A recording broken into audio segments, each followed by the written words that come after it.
আল্লাহর শ্রেষ্ঠ সে সংবিধান পেয়েছে আমার নবী দো জাহান।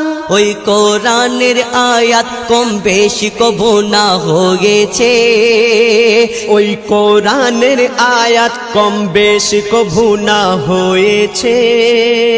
যেমন ছিল আজও তেমন রয়েছে। কোরআন পড়ে যে কোরআন চুমে নিয়েছে,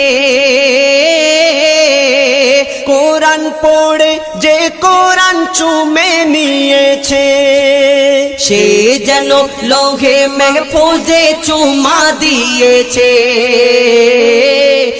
104 কিতাব নাজিল হয়েছে, শ্রেষ্ঠ কিতাব শ্রেষ্ঠ নবী পেয়েছে।